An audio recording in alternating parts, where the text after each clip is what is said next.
All right, our fantasy insider, Heath Cummings, is here with us on the day that Ezekiel Elliott's holdout ends. It's a record-setting deal, but fantasy people want to know, if I have a draft tonight, which I do, where should I be taking Ezekiel Elliott? We've answered this question so many different ways over the summer, but it's easier now. Definitely in the top 4. For me, if you're in a non-PPR draft, I'll take him second, right behind Saquon Barkley. If you're in a PPR draft, I do drop him behind Alvin Kamara. I actually had him number 1 overall to begin the summer before we were concerned about this contract. The only question you have now is what type of start does he get off to in week 1? And is there a little bit of an increased risk for a soft tissue injury for somebody that's not been practicing football over the last month? So you're still not elevating him back to where you had him before this holdout began. Can you kind of expand on that? Because I think some people tonight are going to reach and say, all right, he's back, I'm taking him number 1. And I don't think there's anything wrong with that. He's right there with Saquon Barkley. But the fact is, and the reason that I haven't moved him back to number 1 is when I had him number 1, it was a 1A, 1B situation with him and Barkley. 2 guys that we expect to just get all of the work in their team's offense and also be very, very effective. So I'm not going to get into an argument over Elliott versus Barkley at number 1 overall, but they deserve to go 1 and 2. Okay, what about week 1 in particular? And some people are playing DFS as well.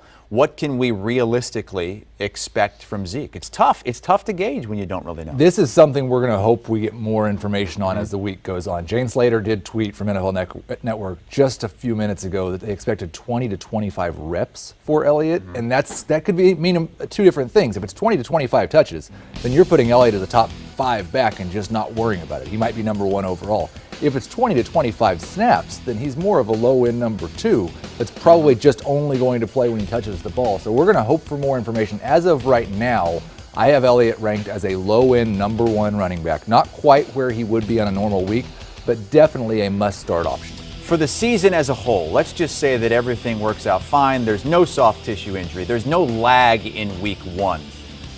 Can he be the number 1 overall player in fantasy? Oh, absolutely. Because if he played 16 games and they just said week 1, we think he's in perfect shape, there's no concern at all, I'd project him for 2,000 yards. And there's not very many running backs you can say that about. He would have been the best running back in football last year if it wasn't for the fact that he sat out 1 game because they've already wrapped things up. And he had some pretty rotten touchdown luck. Touchdown luck hasn't been a problem for him in the past. So I would expect 2,000 yards and 15-plus touchdowns if he told me he's playing 16 games. How do you think it shapes out given the fact that he will likely have Amari Cooper for the entire season as well? Because Cooper came on, midway through last season. The Cowboys' offense really took off. Now they should all be together for the full season. It was really weird, too, because you would think Amari Cooper comes in, they get a number 1 wide receiver. Zeke might see his touches go down just a little bit. His production, touches, everything actually went up with Cooper in the lineup. He was on pace for over 440 touches in those games with Amari Cooper. Now, I wouldn't expect that this year, but this offense just worked perfectly, and it's something we love in fantasy consolidation.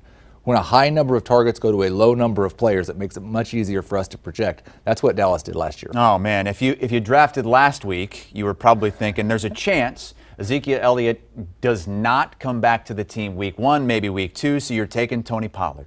What in the world do you do if you have Tony Pollard on your roster? I never like to say sell low, but I do think this is probably the opportunity. If you took Tony Pollard and you didn't draft Elliott, you were trying to be a wise guy and steal somebody. Well, all you're doing now is saying, okay, what player on the end of your bench will you give me for Tony Pollard so you can have him as a backup? Because that's all he is now, as a handcuff. And I'm not really into handcuffs that much. There are several that I would rather have Justice Hill for one, Darwin Thompson for another, that I think have more upside in case of injury and maybe a chance of just taking the job. So Pollard's still someone that should be owned. I wouldn't drop him. But if I drafted him and didn't have Elliott, then I'd be looking to deal him for the Elliott owner for something that might help my team. Dak Prescott's got to be happy. He's got his running back, his bell cow back, who's expected to play in week 1, according to our Patrick Walker. And he's got his wide receiver in Amari Cooper for the entire season.